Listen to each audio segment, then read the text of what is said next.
being nervous of what other people will think. Okay. Like I've overthinking it. Yeah, I overthink it for sure.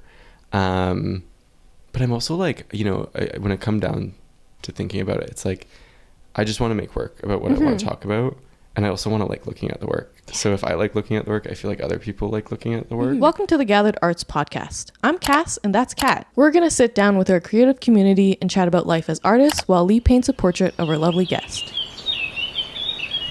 Thanks for coming on, Ethan. Yeah, thanks for having me. Do you want to give us a little introduction into who you are in your practice? Yeah, so I guess I'm an oil painter. I focus on this like contemporary idea of painting people, and so that sort of ran me in the direction of digital space and like existing digitally in a lot of ways. But that's sort of continued developing in my work into different ideas of what's real and what's not real, and like artificial things. I try to stay away from AI because it scares me. But yeah, that's sort of my practice in a nutshell. Yeah. Nice. Yeah. Did you get your start in school earlier as a kid? Like, where did this, like, I guess, art career begin for you? I don't know. I always liked to like draw as a kid. Was creative, and like I guess I started taking art lessons when I was probably like, I want to say like 10 or 11. And that sort of led me down this path of like seeing where that could take me, I guess. I was in French school and I was not good at French. Like French immersion? French immersion. Yeah, okay. And I needed something to be good at. So that was art, I guess. Do you speak French now? No. Like, don't ask. I wish. But yeah, and then I went to an art high school instead of going to the French high school, and then loved that and kept going with it.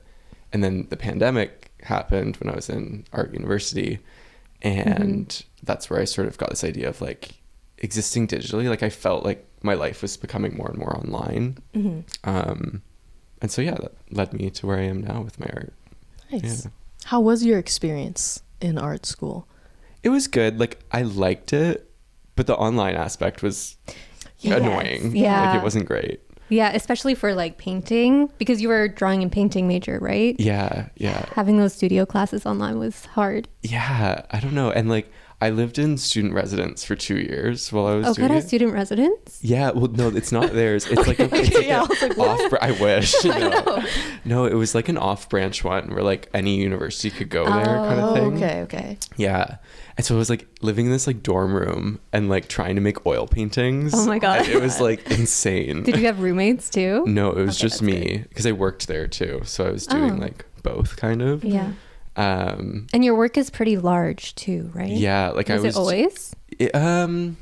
Like I feel like 3 by 3 feet to like 3 by 4 feet was sort of where I was working.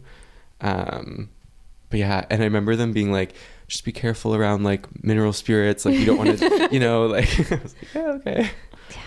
But yeah. I guess a lot of people kind of start by painting in their bedrooms, but people don't realize that it is kind of dangerous. Like you're not supposed to be breathing that stuff in. Not at all. No. Yeah. I was definitely nervous, but I wasn't using mineral spirits at that time, I don't think. Maybe I was, I think in the first layer maybe.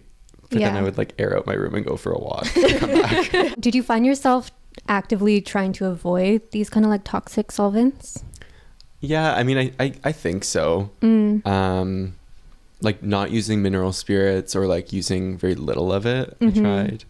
I experimented with like, you know, those solvent-free mediums. Like they're like, oh yeah, I hated them. I did Why? not. I don't. They were so sticky and they would like dry too quick, and like maybe I didn't find the right one. Were you trying to mix it still with like the regular oil paint? Like you say you use Cama? Yeah. At that point I was using Gamblin. So I was doing like the Gamblin solvent-free one, and it worked like Gal Kid.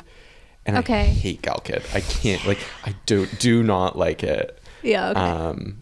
But yeah, so I wasn't using any mediums, I don't think. Just like linseed oil, maybe some like mineral spirits. And now I'm like, I play a lot around with, it's called Neo Gellet. Oh, I actually started using it for the painting behind you. What do you think of it? Do you like it? Or... I liked it, but it was a lot smellier than just like an oil. Yeah. It's like a gel. You kind of have to like squish it out of the tube and then mix it with the paint. Yes. What was your experience with it? I like it. I used the Kama version of it. I think I Okay. don't know if it's called Neogelip. It's like not alkyd butter. It's something. There's a weird name for it that they have. But it comes out of the tube and it's almost like painting with Vaseline. Yeah. Oh. Like that's how I would describe it. Yeah, that's a great way to describe it, Yeah. actually. Like What's the use for that? it just like it gives you transparency and like Okay. unified drawing. Yeah. Oh. Yeah. Okay. And I Yeah. think it speeds up the paint It drawing. does. Yeah. From what I've noticed. Yeah. Yeah. So, but I'm into that now. That and liquid are sort of my two mediums, and walnut oil. But at the time, I was like so nervous of dying in my apartment. Yeah. Like I was like not. Yeah. Is the main appeal of oil paint is that it dries slower? For me, I think so. Like I like to blend a lot, so Okay. I'll like lay down thick layers, and then I use like big brushes and try to blend over time. And it also like I don't know, you can get the same effect with acrylic, but I feel like it's like so much more tedious because of that drying. So yeah, in a way, I think oils are easier, but also harder. Like I don't know, it's a different thing. It depends how you paint, I guess. Yeah. Really. Yeah. Yeah. Do you find like a difference with the finish of oil paint compared to acrylic? I think so, yeah. I mean, if you varnish an acrylic painting, I think you can get a very similar effect. And there's so many mediums for acrylics now too. But for me, I'm like way stronger at oil than acrylic. So my paintings in oil and acrylic, different vibes. Yeah. How do you end up starting your painting? Because I know a lot of people do like the underpainting with acrylic and then they go in after with oil. I do. I sort of have like a couple methods, I guess. Like the one I'm into right now is I'll do an underpainting that's like thinned out, like a sort of a traditional like with like Gamsol? Yeah, Gamsol. So I thin it out. I'll do like one color monochromatic, lay out like the darks, the lights, everything. Let that dry, and then I do my like wet into wet, and then I'll do a couple glazes. But before that, I would do all the backgrounds. Like I would do these like big gradients. Oh, okay. And then I would draw the figure on top, and then I would do like sort of a thinned out, not with mineral spirits because it doesn't make sense. Of the like lights and darks, and then I would do the painting on top. Okay. But it was just taking too long because I was like I had to wait for the background to dry, and then another layer and another layer. So yeah. Yeah. I guess composition wise, with the work that you create, is it just organically from your head? Do you have like references of these like busts? Yeah. Or do you use like Photoshop? Like how do you create your paintings? Yeah. I mean, I start them in animation software. Oh, okay. Yeah. So I like sculpt. I sort of have like, I have one model I've been working with for like a year now that I sculpted. Oh, okay. And I like pose him in a different way. He has like bones in him, so I can like, like he's like literally like a person kind of, but like So not. And so yeah, I have a lot of fun because he doesn't exist. Like it's like you can like really like play around with composition and stuff. I'm not worried about offending someone. Like, it's not a real person. And I've like in my recent work, I've been like cutting his head off and like positioning it upside down and like having a lot of like just like I don't know, like it's like they're becoming more abstract, I think. Which is a lot of fun for me because it's like you learn portraiture and then you learn all the rules and then you like want to break all the rules. Yeah, exactly. So but yeah, so I model them and then I render them with different backgrounds. They're often like landscapes or different like blurred things that I'll do. I'll do like a lot of just like gradients that I paint digitally and then I'll project those onto it. Right. And then yeah, that's where I get the references. Yeah. What about the poses and stuff like that? Is there something specific in mind that you're looking for when you're building the compositions? I guess like I don't know, I think it depends on the series. Like Right. My thesis when I was in art school, I was basing it on like these like figurative canons. So I had like a reclining nude, I had like a bather, like all these like kind of like messed up like weird traditions, I guess. Yeah. And like projecting that onto this like digital synthetic body, like seeing how that plays out. And then I guess with my new work, I did a show in September where I was playing a lot around with shipwrecks. So I was looking at those compositions and like how things start to fall apart and create like new compositions. And yeah, and then otherwise it's just sort of intuitively, like I'm like, oh, I like the way this conveys what I'm talking about. And Yeah. yeah.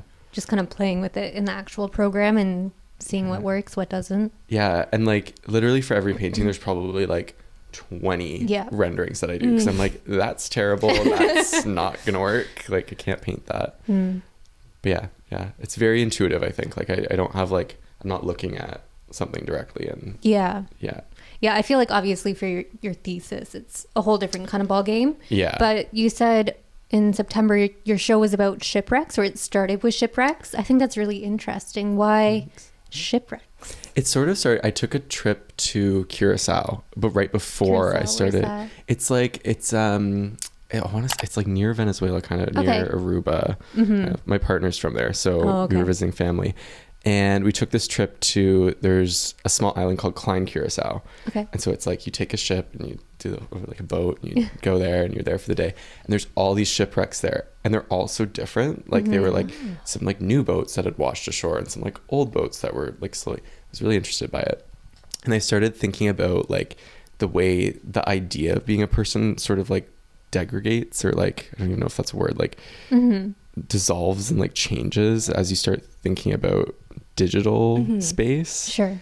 And so I started like playing around with like breaking them down and like taking these people from being like real humans to being these like objects that are breaking and like in horizons. And yeah, that's sort of where the artwork went. And yeah.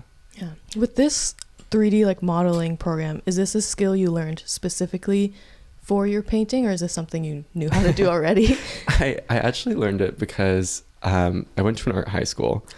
And I was trying, my dad is like a math guy. And he was forcing me to take all this math classes. Not forcing me, but like he was like, you should take math. And I had like, I think a 13% in data management. Like it was not going well. I didn't know you could do that. No, I did. Yeah, I apparently. And I begged the guidance counselor to like, it was past the drop date. And the only class I could pick up was animation. And I knew the teacher and she let me in. And so I like was sort of forced to learn animation, which was great. It led me down this path. Happy accident. Yeah. Yeah, a lot of accidents. But yeah, so that's how I learned it. And then I started playing around with it. Yeah. I read your artist statement. Whoa. Okay. Trying to prepare. And you're talking a lot about like creating illusions. And you use the word, this is going to be French, I'm going to try my best, Trompe-l'œil. Could you explain a bit about what that means and why that's such a big part of your work? Yeah, I think I'm interested in making these like illusions. And like creating like a false sense of depth almost, or like false like idea of these like figures coming out of the canvas almost. Just because they're not real. Like they're not real things that exist. And so to like paint them and make them feel real, and like maybe you have like a quick glance of them and you think, oh, it's like there, like it's fascinating to me, like to take something that's artificial and like make it kind of real is sort of what I'm all about, I think. Yeah Could you describe what Trompe-l'œil? I can never pronounce it. To me, like it's like a historic idea of painting, right? Like you would create like windows of depth and like things like that. Like false, like in architecture they would do it a lot from what I know. Like they would create these like, when you couldn't really keep going, you would paint it to make it look like it would keep going. It's like the illusion of space almost. And it's funny because like I say that, but then if you look at my paintings, there's rarely a background. Like it's like a very like vague gradient, but like I don't know, I guess what I'm getting at is like a lot of my like gradients are horizon lines. Like I'm looking at that. So it's like this like abstracted idea of space, I guess. And then this like idea of the figure coming forward and coming out of the canvas. But yeah, that's what it means to me. Who knows what the art historians have to say about that. I feel like that's pretty on track. I feel like it works. Did you always focus with like figure work, or did you start somewhere else? I was like, I think when I started oil painting, I was like kind of abstract, and then I did like some landscapes, and like I kind of experimented. Okay. But I was always like, when I was drawing as a kid, it was always people. I was fascinated with trying to like get the perfect portrait and like proportions and everything. And then when I got to university, I was like, I want to be a figurative painter. Like that's what I want to do, which is such a tough, like it's like, you know, it's like a weird thing to be painting. Yeah. And I feel like this is changing recently, but Toronto isn't really known for selling a lot of figure art. No, not at all. Coming from someone who is also a figure artist, like it's hard to sell something with like a figure or a person in it. But I think you're doing great for yourself. Thank you. And I don't know if that's because people can really see themselves in the work because it's kind of this imaginary figure, but clearly you have something working. Yeah, I don't know. Like, yeah, I think there's something to it where it's like there's no identifiable person, which I'm kind of playing around with more now. Like I'm working towards a show and I'm like thinking of like creating more sculptures and like changing up, because it's been the same face for like 2 years now. So I'm like, maybe like the nose changes or like the hair swaps out. I don't know. Just because I'm like, who is this person? Like I've been having a lot of like thoughts about that. Like I'm like, what's it based off of? Like it's like subconscious, I guess, and like intuitive, but like I want to look into it more. I want to see where I can go with it. Yeah, that would be really interesting. Yeah. And you do have paintings where it's like two figures, but those are the same body. Like it's the same person, just repeated. Yeah, it's the same one. And like, I don't know, I guess originally my concept was like, when I started doing the work, I had the like metallic figures and they would reflect a real person in them. So there was always like that sort of element. There's always a human. Yeah. I think that was me like holding on to like I'm going to be a figurative painter and I need to have like real like flesh like show like, you know, like that idea of being a painter, a figurative painter. And over time I like lost those bodies in them just because I wasn't interested anymore. I was interested in capturing this like digital like synthetic form. Right. And then I had this idea of like having two, because I was like, well, maybe it's the doubling of the self, right? This like you have your online presence and your physical presence, and there's two of you, but they're the same, but they're not the same. And like it's a lot of like this and that in my work. I feel like artificial and natural, or like the physical self and the digital self. So the two made sense to me for some reason.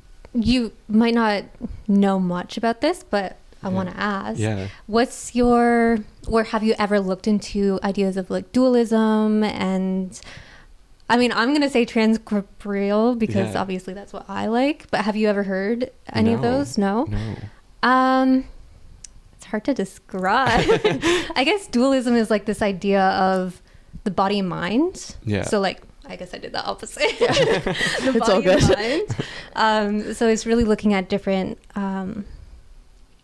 I guess, aspects of that and how that plays, and the dichotomy between the two. But I definitely recommend looking into it if you haven't. I need to. It is very much up your alley. Okay. Yeah. And transcorporeal is like treating your body as material almost in relation to things around you.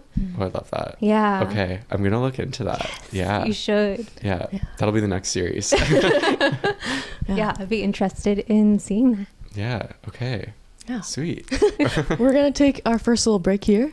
Let's go see what Lee's working on. Ooh, okay. No way. Oh, I'm excited. You got everything down though. Like you got it knocked out. You got it in like 18 minutes. The hair color. Yeah. The strawberry blonde. Strawberry blonde. The hair color's so good. He's got your soup already. Oh my god. This zoomed in looks pretty. It's intense. It's very much in yeah, that's extreme close. I'm like, why are you asking me that? Looks like Casey Neistat. I guess a little. It's a common. Some of your early work I noticed was a more, I guess, like natural, realistic color scheme, and now you've moved closer to like jewel tones. Yeah. Is there a reason for this switch? I don't know. I guess yes. My palettes shifted a lot, and I think that's just from like experimenting with different colors, different pigments. And then I did a show in November, and it was called Luster of Cobalt, and I was really interested in like playing with pigments and playing with like this idea that like we look at paint and we think paint, but like it's really made of like metals and like gemstones and all these things. So I was trying to play around a lot with those colors. But yeah, I think also like I'm depicting these synthetic things, so to like use colors that feel very like not natural is kind of fun. But I'm also like thinking of going back, I'm like, you know, is it also fun to play around with really natural colors and then depict these synthetic figures? Like I don't know. Yeah. Yeah. Nice. How, I guess, with creating such a metallic like looking kind of object or person, how do you use these pigments to kind of create that illusion? Ooh, I have my little tricks. I don't know that I've learned. Like, yeah, my favorite is cadmium orange and white. Yeah, it's crazy. Or Indian yellow and white. Also, when you mix them, both of those two colors glow with white. Wow. And when you put it up against something like blue, like when I do a really blue painting, I often do cadmium orange because they're opposite, right? Yeah. But what's interesting is when you blend it all together, it cancels out, but it doesn't cancel out in like a really muted way. It almost like it glows, like it has like it has something to it that I really like. And I like playing around a lot with color temperature too. So in highlights I'll do like, you know, be a little bit more warm, but then where I want it to like glow, I'll go cold but the same value. And so that creates that effect, I guess. Do you keep that to just like the figures where it's more metallic, or do you also keep that in mind for the background? The backgrounds I like to be more like subdued, I think. I mean, they're still vibrant, but like in order for the figure to come forward, the background has to be almost like lighter and more less vibrant. But yeah, like I typically, because the figures are reflecting the background, typically it's the same gradient, it's just a different key, so you bring it forward. Interesting. Yeah. And it's a lot of like opaque pigments and translucent or like transparent pigments going on top of each other, kind of. Yeah. I find this really interesting because you really do see it as like world building in a way, because it's not just an image for you, you're like thinking about the depth and like what's behind it and like the environment it's in. Yeah, that's really interesting. Yeah, it's kind of a mind game too, because I create the worlds first. And so there's a lot of like, when the painting's like in a weird phase where I'm like, it's not working, I'm like, well, I made this world, I'll change it. Like if I don't like it, it's gonna change. Yeah, like nothing's real, right? So it's kind of fun for me, like it can send you down a really deep loophole.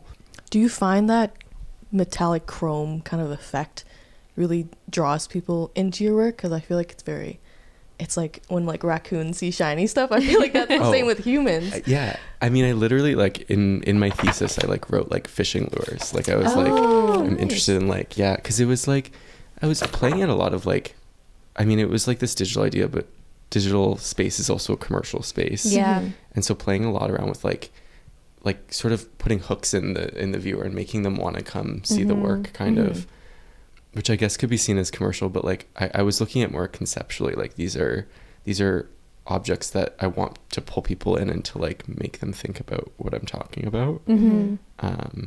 But definitely 100%. Yeah.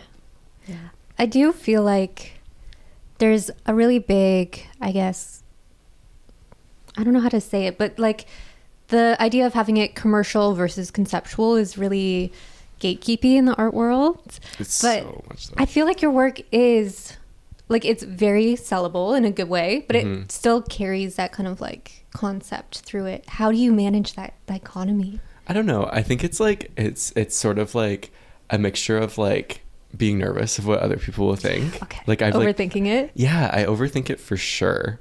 But I'm also like, you know, when I come down to thinking about it, it's like I just want to make work about what I want to talk about, and I also want to like looking at the work. So if I like looking at the work, I feel like other people like looking at the work.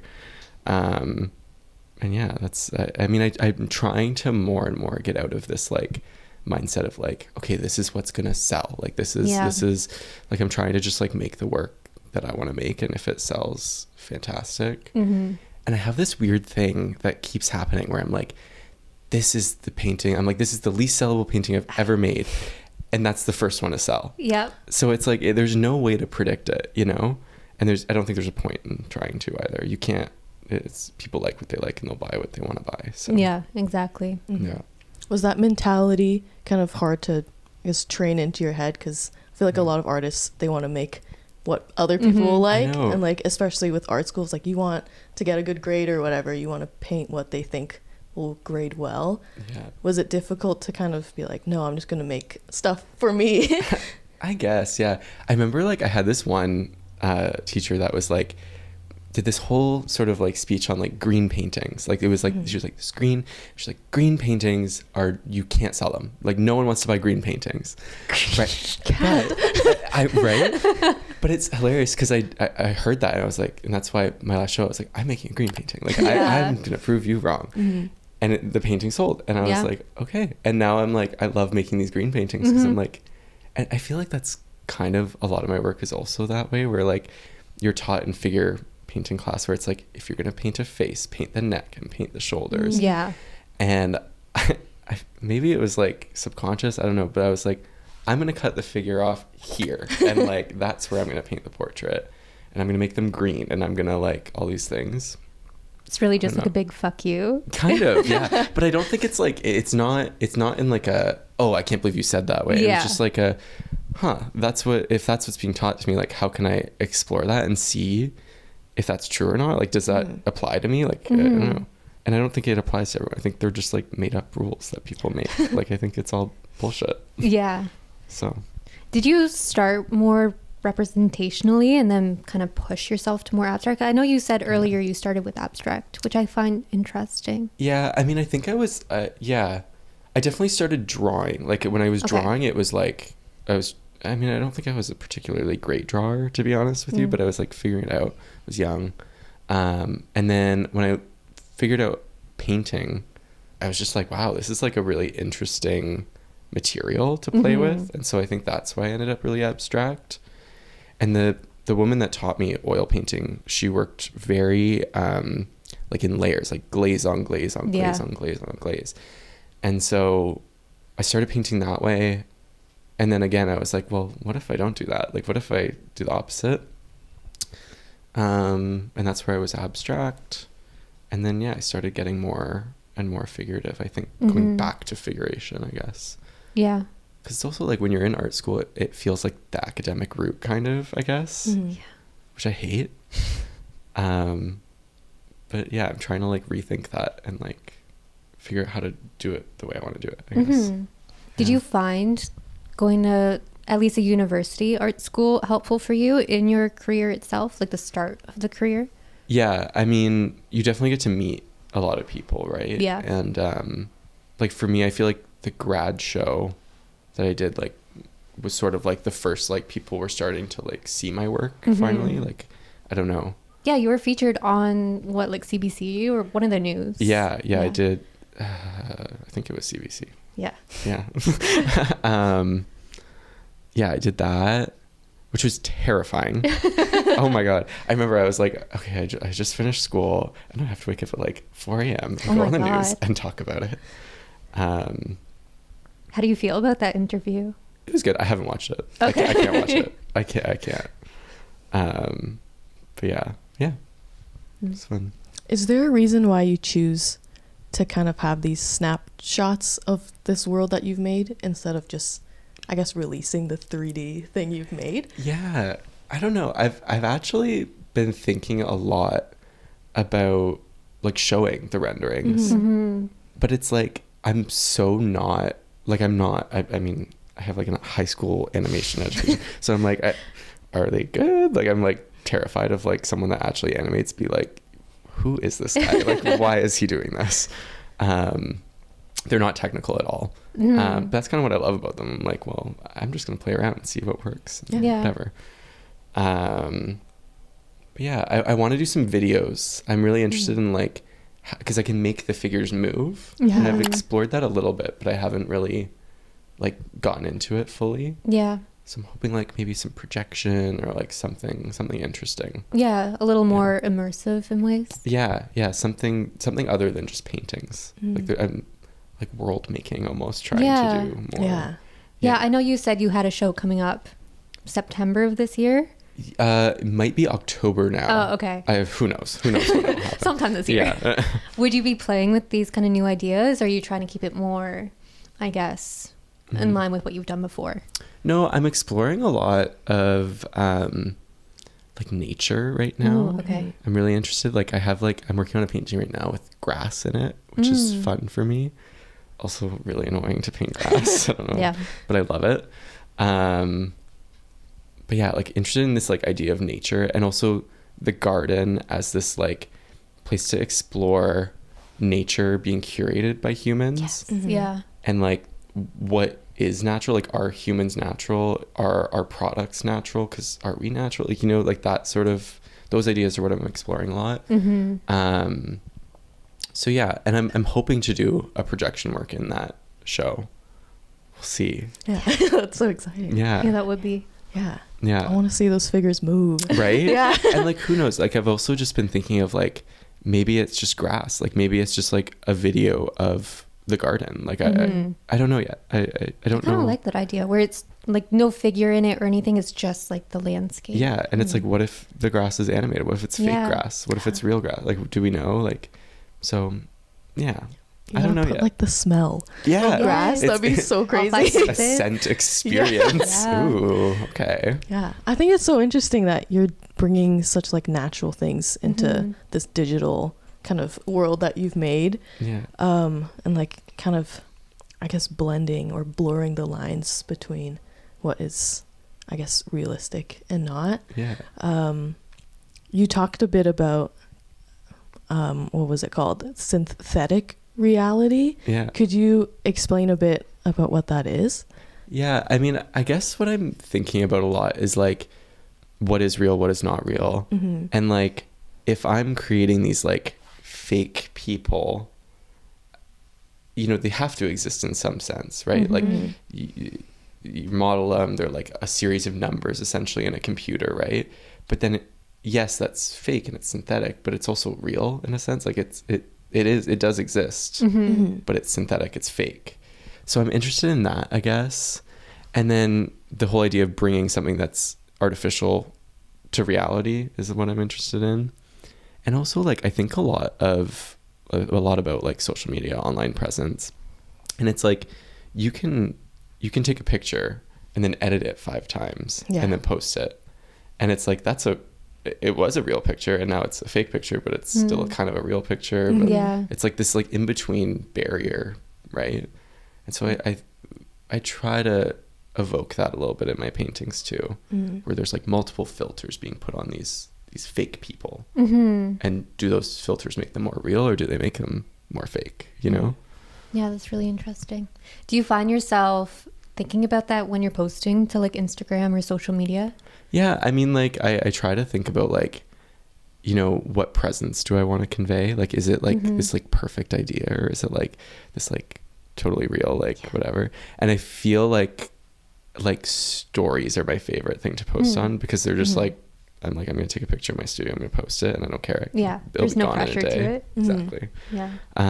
But I definitely feel pressure with like a real post. Like for some reason, the length of time that a post is up for makes me want to like perfect it, like take 100 pictures and find the best one. Yeah. So I don't know. Instagram scares me. I can't. Yeah. Do you feel the need to have like, I guess, a perfectly curated like feed? Because it is kind of a portfolio these days. Yeah. I think so. I don't know. I think it's just that it's like, you want to leave a good impression. And it's like, I think nowadays, like too, it's like, there's less and less of this idea that you need to have a perfect Instagram, I hope. Yeah. Like people are more accepting of the like messy feed and like whatever. But I don't know. I can't get my head around it. Like I'm like, it's my brand. Do you have like a separate account for just your personal things and then your art, or is it all together? All together, which it ends up making me like filter myself out a lot, I think. Yeah. Like I'm just like, I went out tonight, I don't want to post that picture. Like my friends aren't gonna, whatever. It's like, you have a bigger audience, right? Yeah. Like I want to keep it on brand kind of. And then there's times where I just give up. I'm like, I'm gonna post me at the bar. I don't care. So yeah, I don't know. I haven't figured that out yet. Yeah. So. Yeah. I mean, you're still fairly new into your career, right? Like it's been what, a year and a half, maybe 2 years since you graduated? Yeah, crazy. Yeah, and you've had so many shows, actually, now that I'm thinking about it. I'm exhausted. So being so fresh, I guess, into your career, but you are already represented by a gallery, or at least showing in galleries. Yeah. How is that kind of avenue from graduation to gallery? Oh, there's so much learning. It's there's so much figuring out. And also I feel like you're very much taught in art school, like, not to think of art as a business in a sense. Yeah. And there's so much business in it. Mm-hmm. So that's been like a huge learning curve for me. Again, 13% in math. So, but yeah, so that's been a big one. And then also just like, I don't know, like if you sort of like translate from like doing projects like in art school to like doing shows, I feel like, and you start making your own projects and like, I don't know, it's kind of fun. I like it. Yeah. Do you feel like there's a lot of pressure there? Yeah, you definitely like, I don't know. I think the galleries I work with are really good at like not putting the pressure on me. Like they're very like we love your work, like, you know. Nice. So that's a really good feeling. But there's definitely like that little voice in your head where you're like, okay, they're putting my show up. Like I hope things sell so that, you know. Yeah. And like you hear about like the market testing that other artists talk about, and like you never know. Like you can't tell what goes on in people's heads. So so yeah, I don't know. Yeah. What's market testing? Yeah. So like I've heard a lot of galleries will like, you know, they'll do like a small show for you. Okay. And then they like sort of test your market before they like, if things start selling, they're like, sign you on. Okay. Yeah. And that didn't really happen, like, because I signed with my gallery right after the artist project. Do you want to call them out? Gallery 1888 here in Toronto. But yeah, they signed me right after the artist project. We did a little studio visit. And yeah, they were like brand new. Did a little vernissage. I think that's how you pronounce that.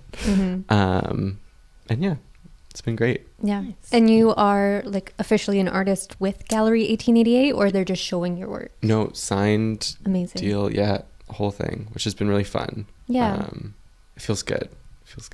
Yeah. But I'm also like, you know, we have sort of like an agreement where I can sometimes do shows with other galleries, kind of thing. Like they're very understanding that I'm young and like not really fully sure what's going on with my career. So yeah. And they are also like brand new too, like you said. Yeah. So being able to kind of have that market elsewhere is really helpful. Yeah. And they sort of put an emphasis on like trying to build my career, which I really liked. So Yeah, I think a lot of people don't realize that like being shown with a gallery, it's really like a collaboration in ways. Like it's not just, oh, here's my work, now sell it. Like you have to have this kind of conversation, and there's a lot to it that you just don't think about. Yeah. What goes into, I guess, knowing which gallery to go with? Ooh, I gut feeling, I think. Oh, okay. Yeah. I just got good vibes. Yeah. I mean, those are important. Yeah. I was talking to a few galleries after the artist project, and there was just something about like their vibe, like 1885. It was like fresh. It was like they were very like personable. Yeah. Because I think you hear like horror stories of galleries too, and it's like, I didn't want to risk it. I was like, I get good vibes, so I'm gonna go with my gut. Yeah. Have you ever experienced anything, not even just with the gallery, but with like clients or selling your work, any kind of complicated stories? Yes. You know, I don't think I have. Like I've been really lucky. Yeah, like all the collectors I've met are lovely people. Yeah, like I literally can't think of any bad experience, I don't think, which is shocking because you hear of so many. Yeah. Hopefully it stays that Knock way. on wood. I know. There's no wood. Like, Going back to your transition from going to school to gallery, was, I guess, the disappearance of guidance kind of scary, or do you like having the freedom to kind of do what you want? I don't know. Like, I think I was always sort of like, I was the sort of student where like the teacher would put down the assignment and I'd be like, yeah, that's great. I'm gonna modify a few things. Yeah. Just a suggestion. Yeah, great. Thanks for your input. Yeah. So yeah, I think it feels the same kind of to me. Okay, good. Yeah. Yeah. We'll see how that goes. Yeah, I feel like that's good. Maybe that kind of helped you get a good start too, since you didn't have to like change that mindset of like following this rule. You're like, oh, this is just, you know, how I've been working since the beginning, which is really awesome. That sounds, I was probably a terrible student looking back. You're like, we don't know how to grade this. Yeah, I think the big one for me is like timelines, like deadlines and stuff for an art. Like, oh my God, like that is huge. And I was always like on it with art school, maybe because I think there was almost less pressure. It's like if you get a bad grade, then you learn from it, you move on. But there's something more detrimental about like putting a painting you hate up in your show that you're putting your name on. So I think I'm a lot harder on myself and my paintings now that I'm working with a gallery. But yeah, that's sort of the big one. And that ends up impacting the timelines because I'm like, well, I have to change the timeline. But yeah. Have you had to push back dates because of painting? Not yet, no. Okay, that's good. But there's like always the stress. There's like, I need to be at the studio for 24 hours every day. Yeah. But yeah, no, I haven't had to yet. Do you find yourself in your studio a lot, or you have a job outside of just painting, right? Yeah. So I do like typically 3 days a week at my studio. Okay, that's good. Yeah. Like full days too, right? Like I'll do like it's usually an 8-hour day, which is like when I paint, I'm like in the zone and I'm like, I'm just painting. Like there's no break. There's no, I'm like on my feet. So by the end of it, I'm exhausted and then do it again. But yeah, I love it. So where do you get the time to do like the admin stuff that comes along with being an artist? I kind of like, I do it, I sort of like reserve everything and then I do it all at once when it needs to be done. Yeah, I just started having like spreadsheets this year for myself and that's fun. Yeah. Oh my God, I spent so much time making like my ideal spreadsheet. Ooh. Yeah, it's good. I had a moment where I was like, I could sell this to other artists. Like I could People make do. this an app. Yeah. Yeah.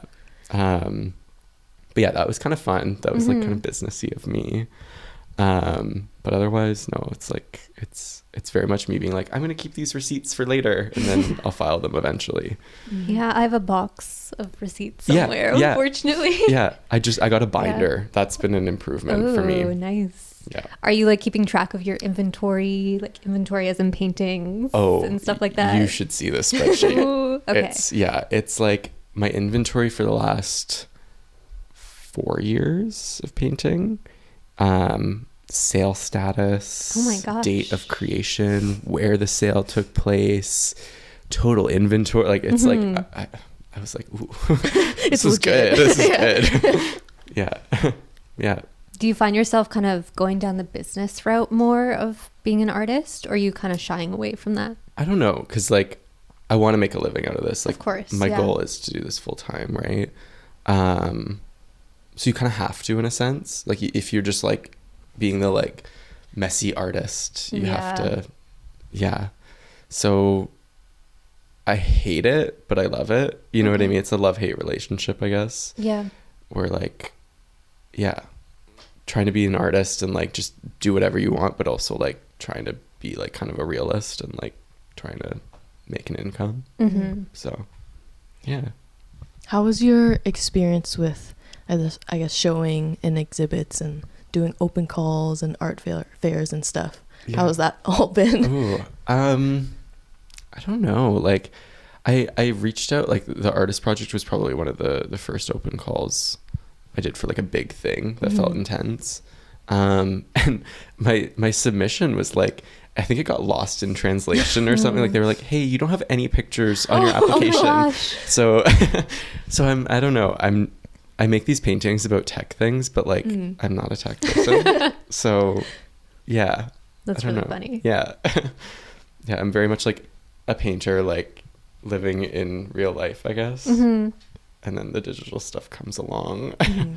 You're exploring that because you're not good at it. Exactly. I don't understand it. So I'm just trying to figure it out. Yeah.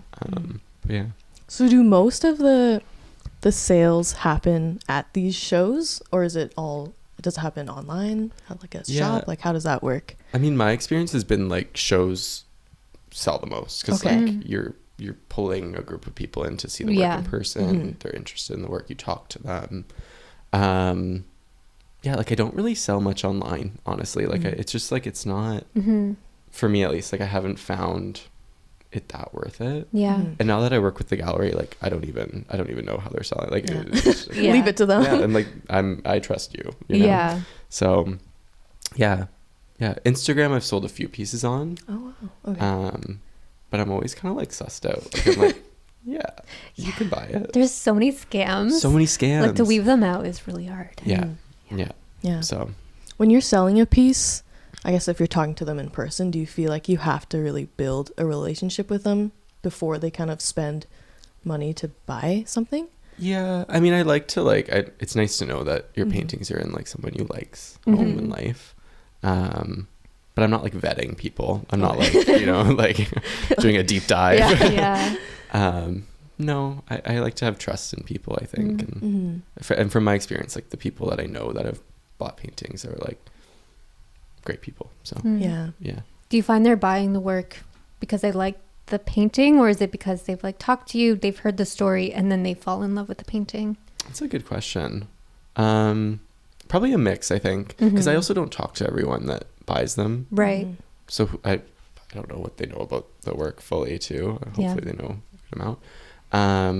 But I think it's like the initial pull of the painting is the visual aspect of it. Like it's a painting, right? Like I like how you described it, like that fish hook. Yeah. Kind of just like drawing people in. Yeah, you have to like, right? You're selling pictures essentially, right? Yeah. Like that's sort of, so they have to be pictures that people like, I think. Yeah, they have to see it every day. Yeah, so might as well. Yeah. Yeah. Do you have a moment in your career that you're the proudest of so far? Ooh.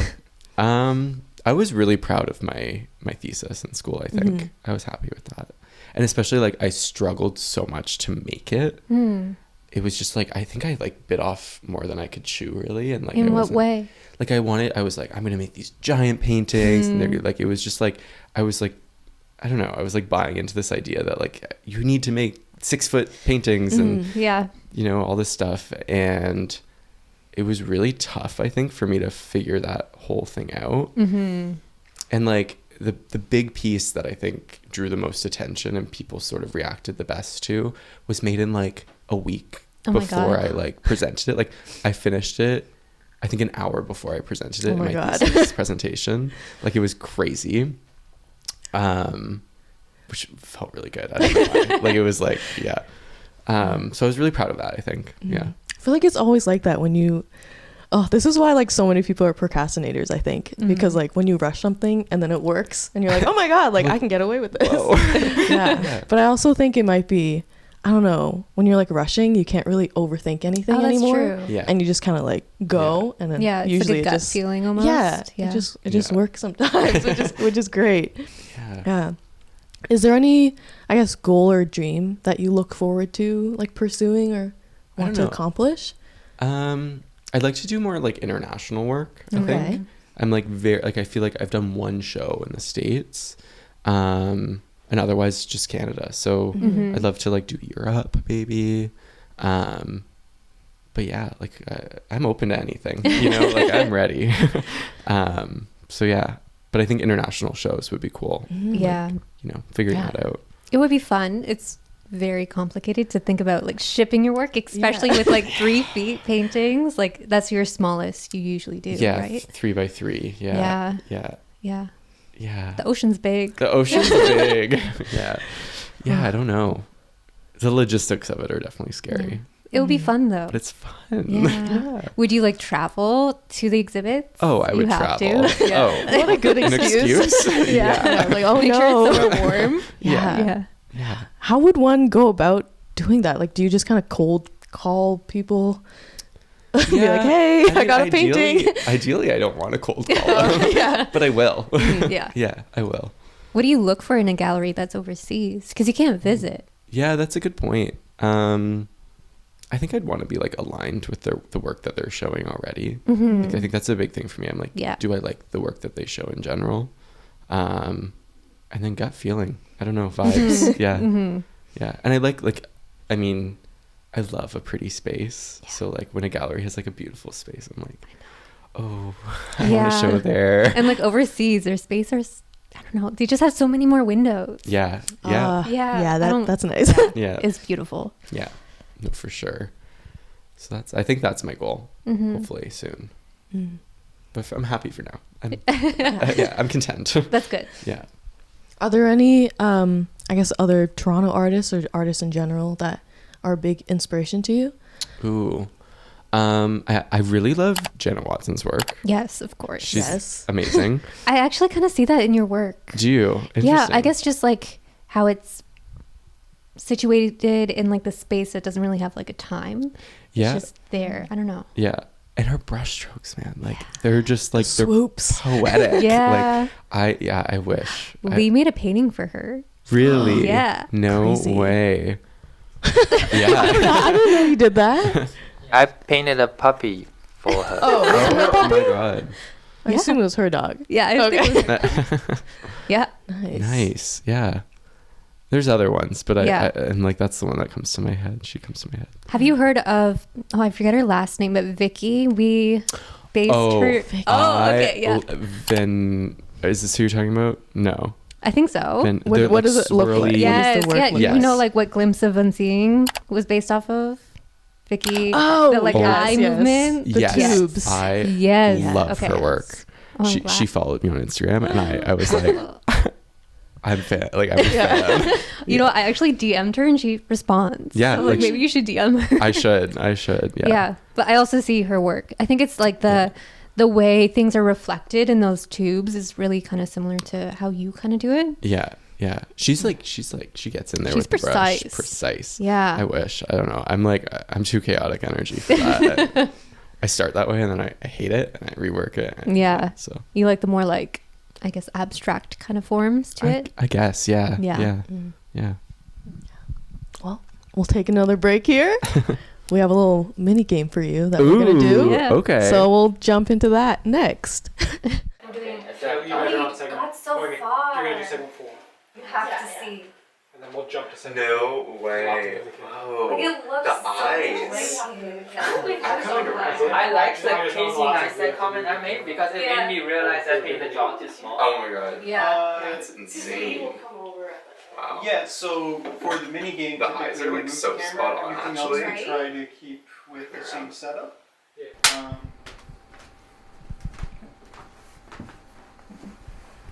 Okay, mini game time. Okay. We are going to see how well you know your own work, possibly. I don't know, maybe that's a bad description. But we have some images of your paintings here. Okay. Kat and I will give you, I guess, one keyword, and you can guess which one we are describing. Okay. Yeah. And we'll go from there. Should I hold it? Okay. Yes, Yeah. here you go. And we're just basically going off vibes. So we don't know the names, the era, the theme, anything. Okay. So, Yeah. So A, B, or C. Mm-hmm. yeah. Okay. Okay. What's your first word? Intimate. Mine is sweet. Okay. Are they different ones? No, Or- we're no, it's no, the it's same the one. same for the one. same one. I'm gonna go A. Just because the figures are, one of them's looking at the other one, and it's like a little bit more. Yeah, like there's like a little bit more of a connection there. I think. I would say B, but for some reason A gives me more intimate. But then B gives me more sweet. So, but I'm A. I'm You're sticking to my locking in gut. Locking into A. Okay. You're correct. Yes. Good job. You What's have the a good title? gut feeling. Yeah, really. Thank you. What's the title of it? That one's Render 4. Ooh. At this Nice. time in my painting journey, I was calling them all Render and then 1, 2, 3, 4. I got Oh, to okay. 7. Yeah. Okay. Yeah. Should we do the next round? You can swipe. Yes. Should be page number 2. 2. Okay. Your word? Static. Okay. Glaze. Ooh. That's got to be another A, I think, because the pose is very static And I remember painting it and there was a lot of glazing happening. So yeah, A. Okay.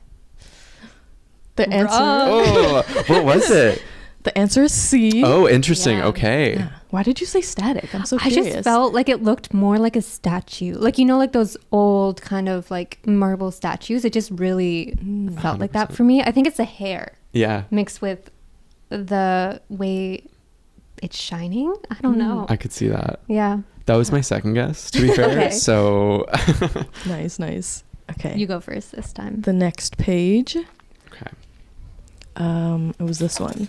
Oh, this is the one where I couldn't think of a word, and I was just like, "We'll start, and I'll figure it out." Same. Okay. I'm gonna say focus. Okay. I mean, it's not really a word, but just Yeah. like late night. Late night focus. It's like either B or C in my mind. But the late night for me comes through more on C. That one was a painting where I was thinking a lot about a bonfire and like late night in the water. There's a bonfire reflecting. Mm-hmm. So yeah, I got a C. Yes. Yeah, you Yes. Yes. Yes. You know Nice, what? nice. My word was gonna be about a bonfire. Oh, so that's so interesting. funny. That's interesting. Yeah. Okay. Yeah, the pops of orange really. Yeah. They're Yeah. really giving like spark. Mm-hmm. It's really nice. Thank you. Is this one also render? No, this one was after the render phase. Okay. So it was called Bonfire. Okay. Nice. Yeah. You were almost spot That's, on. that's You would have spooky. given it away. Okay, the last page. Okay. It was this one, correct? Mm-hmm. Okay. Do you have your word? Yeah. Glass. Okay. Lazy. Ooh.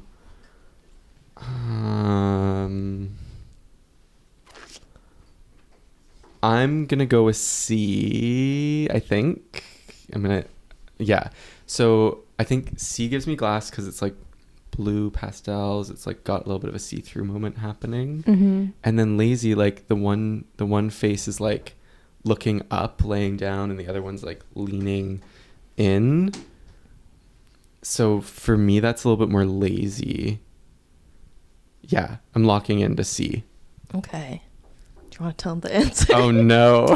It's B. B, interesting. I was psychologically, I was like, we haven't said B yet, I don't think. So, but okay.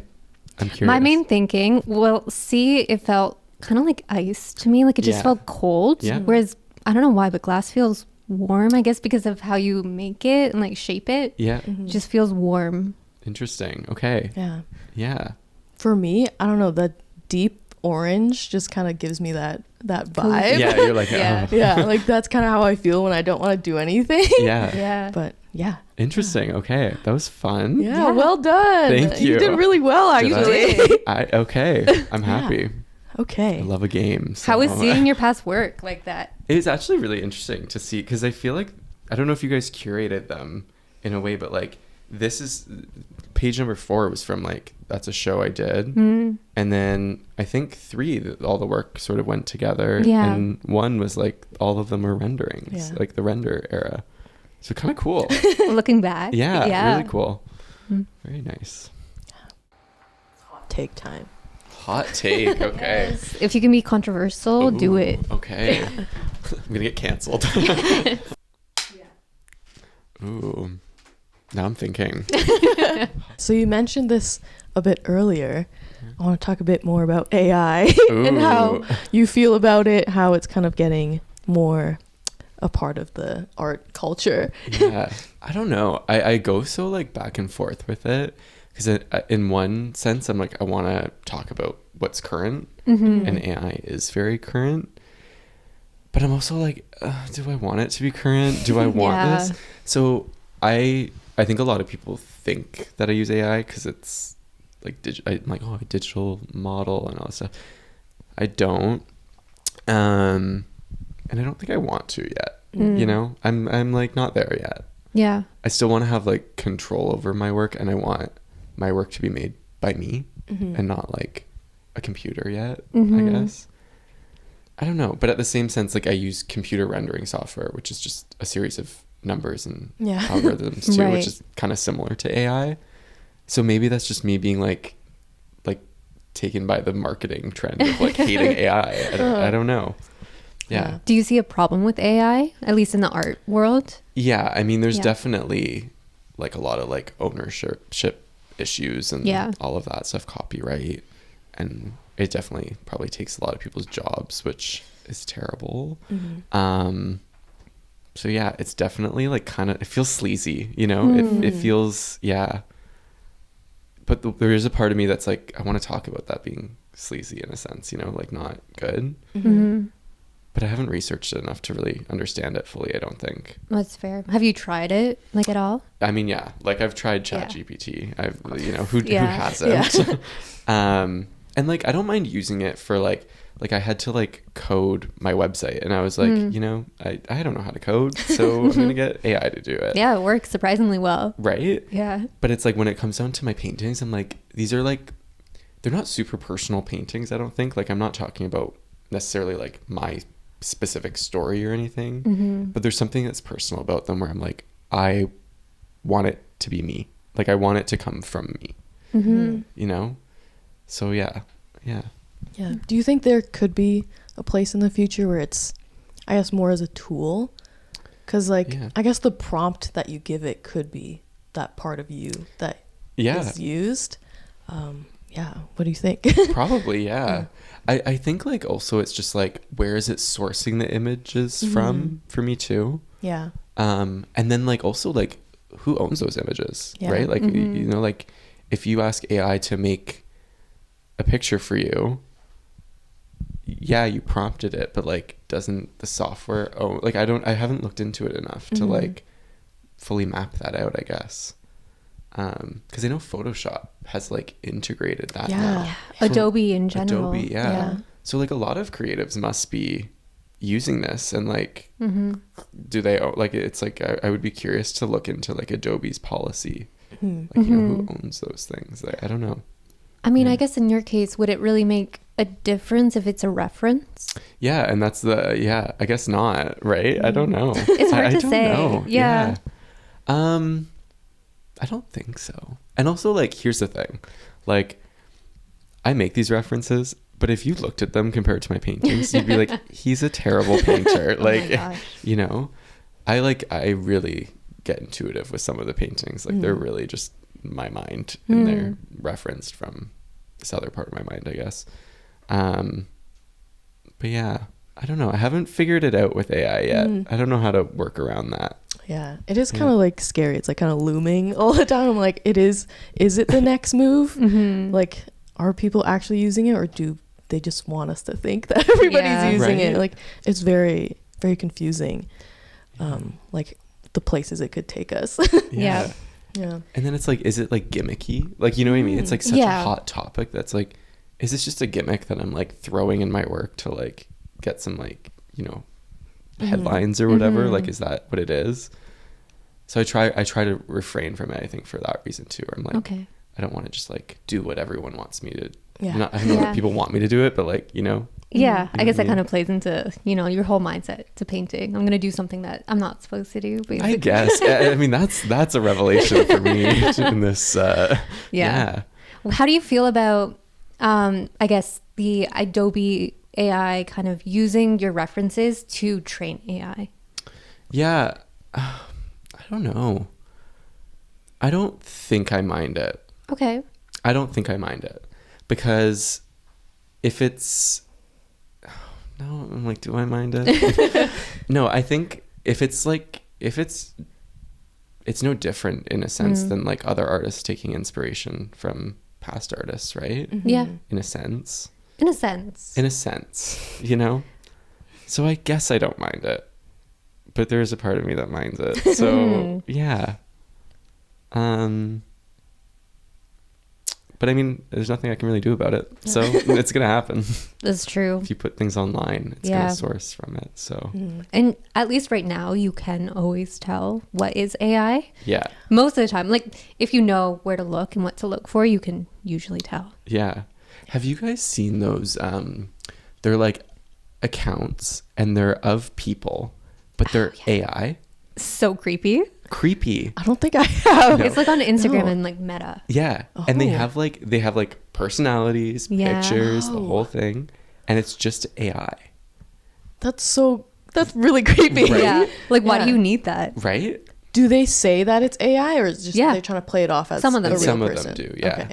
Okay. But I'm like, how many people follow this and don't know? Yeah. They're like, yeah. And so I when I found that out, I was like, that's really interesting. Mm-hmm. So I think I'm more inspired by AI in that way, where I'm like, oh, that's a really creepy thing that's happening in the world right now. Like how can unsettling. I explore that? Yeah. Rather than being like, how can I, use this as a tool in my work? Like more like the culture around it is what interests me, I think. Yeah. Like the effects of it kind of. Yeah, I guess. But I haven't gotten there yet. Like I haven't really done a deep dive. Yeah. Yeah. It's still new. Like there's still lots to, I guess, figure out. Yeah. Do you ever get bored of painting the same figure? I don't get bored of the figure. I get bored of colors. Oh. Okay. Yeah. I did a lot of blue paintings.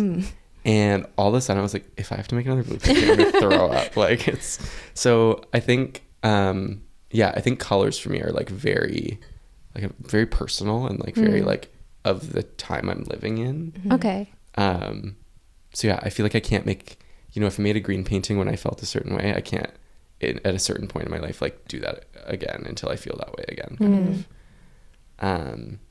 Otherwise it's just like a frustrating loophole of like, I'm trying to figure out a painting that doesn't work kind of thing. But yeah, I love making these little paintings. Yeah. I don't know. I love the gradient because that's sort of like an abstract moment for me where I like get out my big brushes and that feels really good. And then I love the like tedious moments, and then I love the highlights where I'm like, oh, I can just like throw paint down and have fun. So I don't think I get bored of them. That's good. Yeah. Continue it. Yeah. Do you ever worry that since you are referencing the same figure in these images that it'll be, I guess, kind of all blend together? Be like, oh, it's just like painting. Literally, yeah. No, for sure. I haven't thought about it. Oh no, Kat. You're gonna send me for a loophole. No, but like, I mean, it's what I said before too. Like, I want to start making new models and like have these different things to play with. But I don't know. There's definitely repetition in my work. Yeah. But I think that repetition talks a lot about what I'm thinking of, right? Like digital culture is very repetitive, and I feel like so is contemporary life these days. Like there's routines, there's like the doubling of self, there's the like all those types of things is what I feel. And so I think that repetition, like that keeps going, feels like it matches in a sense. But I want to switch it up, so we'll see. See where it goes from here. Yeah. And like making little personalities. Like I feel like I'm like in a Sims. Like, like I'm like, oh, I'm gonna put this nose on them, like see what happens, and look into like what that means, and Yeah. So it's fun. Do you name them? Oh, that's a good question. I've been asked that before, and like they have their file names. Okay. Oh, okay. And he's Matt. Okay. Nice. Matt with 2 T's. 2 T's. Okay. And I don't know why. I think I was just like, I need a name. What's the name? But the file names get chaotic. It'll be like Matt and Ocean 00074, and then I can never find the file. Like it's not organized. But yeah, I don't know why I named him Matt. I love that though. Yeah. It was just he felt like a Matt. Did the name come first? I guess not. You were naming the file, right? Yeah, the file. So I sculpted it, and then I don't know. That was probably like a wild decision. I was just like on the fly. Yeah. So what's Matt's personality? I don't know. He hangs out in the ocean a lot. Yes, nice. Yeah. Yeah, I don't know. Do you feel like he's kind of a mirrored version of you, or is he completely separate? You know, I the more I've thought about it, like at first I was very like, this is not a self-portrait, this is, but then like you start thinking about like, that is a little bit my nose, or like, right. that, like, yeah, I could see like some, yeah, like, so I think it's very much like a reflection of what I see as like my baseline of portraiture, and I've painted myself so many times that I think when I went to sculpt him, I was just like subconsciously like, I'm gonna make a nose, this is the nose, that's that, and so it kind of became this like weird version of myself, I guess. Yeah, it's what you're familiar with in ways. Yeah, like it's what I see in the mirror, so you know. Yeah, that's true. But yeah, I don't know, there's no I didn't even think, like when I was just, I need to sculpt a person, like that's what I'm doing, that's how it went. So yeah. Did you just sculpt it from scratch? So I downloaded like a base human, basically. Okay. Because again, I'm not. I was like, that sounds intense. Yeah. And then from there, I like pretty much completely resculpted it. Like, yeah, like head to toe different. Yeah. Cool. Yeah, and the hair was like that was after I graduated, and none of the figures had hair. I was just gonna say, when did they get hair? Yeah, it was like I graduated and I was like, I'm tired of painting these, like, because when they're bald, it's such a smooth surface. Yeah, and there's not really anything happening up there, and so I started putting these like sculptural sort of swirls in, like really just like quick. And when I made the figure metallic and the light hit it, I was like, oh, that'll be fun to paint, like that. You know, I want to paint that. And that's how it came. Like there was and I was trying to give them more personality, I think, too, versus just like, because at first I was thinking them very much as like these like blank avatars, you know, like they were just like digital profile kind of thing, which you can't really do with a human. Like that doesn't exist. There's no blank profile. And I think that's why I'm becoming more interested in like creating different sets of people almost and seeing how that works out. But yeah. It comes with time, I guess. With time, yeah. Yeah. Yeah.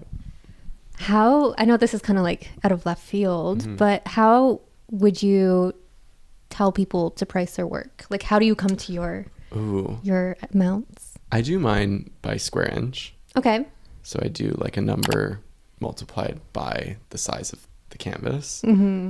But like you gotta like, you have to look into so much stuff. I think it's like, are you splitting the cost with a gallery? Are you shipping the work really far? How much are your materials? Are you paying for a studio? Like I'm still at a point where I'm like this isn't, the price might not match what it needs to match, you know, to really make it worth the amount of time and effort that goes into them.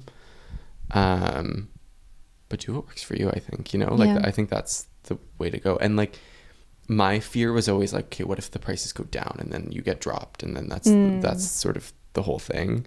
And I'm trying not to care. I'm like, you know, whatever happens. Yeah. You know, like living that sort of way, I guess. I feel like there's such a almost stigma about pricing your work. Like if you price it too low, you're devaluing your pieces, right? Yeah.